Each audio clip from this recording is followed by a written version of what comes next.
Vienna, where the story is set, experienced an extraordinary cultural flowering at the end of the 19th century known as the Wiener Moderne. The city produced artists like Klimt and Schiller, composers like Mahler, Brahms, and Johann Strauss, and writers like Kafka.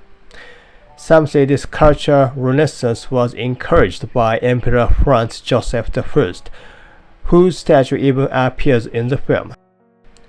But this once great city was later annexed by Nazi Germany, and the film is set just after that, during the Allied occupation. Into this historically rich and damaged city comes an uneducated American pulp writer. At one point, Holly is invited to give a lecture. An audience member asks him about the stream of consciousness technique and where to place James Joyce, but Holly doesn't understand the question at all. He is clearly unaware of major literary movements. He isn't in touch with the cutting edge of the cultural world. He also looks visibly bored at the opera. Later, he volunteers to help Anna rehearse her lines, but he can't read German. Even though he doesn't understand the language, he acts as though he does. The less educated a person is, the more they tend to overestimate their own understanding. This is exactly the kind of phenomenon described in 1999 by psychologists Dunning and Kruger. Holly symbolizes the innocent but ignorant good American. Harry Lime, on the other hand, represents the evil American. Harry secretly sells diluted penicillin, causing enormous suffering. To avoid arrest, he kills one of his own men, disguises the body as his own, and fakes his death. These are the actions of a deeply immoral man. When Holly and Harry meet again, they have a famous conversation in the Ferris wheel. From high above the city, Harry looks down at the people below and refers to them as dots. He argues that there's no need to empathize with these dots. This detached, godlike perspective is chilling and brilliantly portrayed. The literal bird's eye view reflects the mindset of people who no longer see others as human. This is a powerful visual expression of the idea of looking down on others. It's easy to imagine people in high-rise buildings or even in the cockpits of bombers developing the same cold, distant attitude. In Italy, for 30 years, under the Borgias, they had warfare, terror, murder, and bloodshed. But they produced Michelangelo, Leonardo da Vinci, and the Renaissance. In Switzerland, they had brotherly love. They had 500 years of democracy and peace. And what did that produce? The cuckoo clock. This line, said to have been written by Orson Welles, also perfectly expresses Harry Lime's values. Harry is convinced that Holly will join his group. However, Holly ultimately decides to part ways with him and eventually kills him.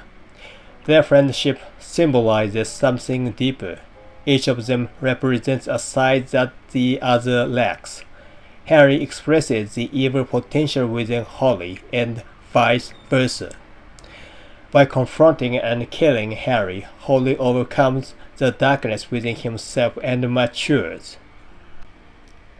He even starts calling Calloway by the correct name, no longer confusing it with Callahan. Yes, this story contains contradictions in its plot. The film was made without correcting them. Why? Because something more important was at stake than perfect consistency. That is, the lack of understanding the powerful have for the weak, and the disasters that arise from it. This is likely what Graham Greene truly wanted to portray. The strong in the story are Harry Lime and Holly Martins, both representing different sides of America. Like America itself, the two characters are full of contradictions. And these contradictions actually contribute to the film's depth. They help reveal the psychological and moral struggles each character faces. As a result, the story becomes more abstract, almost mythic in nature, and myths often contain contradictions. It is in these contradictions that we as the audience begin to seek deeper truths. The light and shadow within a superpower like America, this duality is symbolized by Holly and Harry, and this contrast is visually echoed in the film's stark lighting and the dramatic use of shadows. Now let's consider the third man's influences and the influence it had on others. The film had a tremendous impact on later films and stories, but it too was shaped by earlier works. Director Carl Reed was heavily influenced by the German filmmaker Fritz Lang. Lang's film M likely had the greatest impact. M tells the story of a serial child killer hunted down by vigilantes, but it focuses more on the terrifying behavior of the mob than the killer himself. It's a powerful portrayal of the dangers of self-righteous justice. M and the third man share visual similarities: stark lighting, deep shadows, unusual camera angles. Even specific moments echo each other. In the third man, a child points at Holly and calls him a murderer, a scene that mirrors one in M. A balloon seller appears in both films. In M, girls are murdered. In the third man, children are victims of Harry Lime's diluted penicillin. The third man has influenced countless later works. It introduced a particular plot. A man tries to clear his dead friend's name only to discover that the friend is alive and evil. Raymond Chandler's The Long Goodbye uses this very structure. It was likely inspired by The Third Man. Many other works have been influenced by The Long Goodbye. Sergio Leone's Once Upon a Time in America tells a similar story. The first Mission Impossible film is also nearly identical in structure. If you look closely, you'll find countless variations of this plot. The theme of a man confronting and killing his best friend has become a powerful motif in storytelling. While stories of betrayal and friendship existed before, the third one was perhaps the first to explore the idea of the protagonist defeating the dark side of someone he once admired. Fight Club is a perfect example. The protagonist, played by Edward Norton, becomes close with the charismatic Tyler Durden, played by Brad Pitt. But Durden turns out to be dangerously extreme, and the protagonist is forced to confront him. The assassination of Jesse James by the coward Robert Ford, also starring Brad Pitt, explores a similar dynamic. The Art of War, starring Wesley Snipes, also shares this structure. In Point Break and Collateral, the protagonist forms a bond with the antagonist, learns from him, and ultimately has to confront him. Stories like this have likely been made in many countries around the world. It's a universal theme: friendship, betrayal, and the internal struggle between admiration and morality. The protagonist becomes embroiled in an incident in a foreign country where he doesn't speak the language and struggles to get by. This plot structure has been used in many later films, including Frantic, Black Rain, and The Year of Living Dangerously.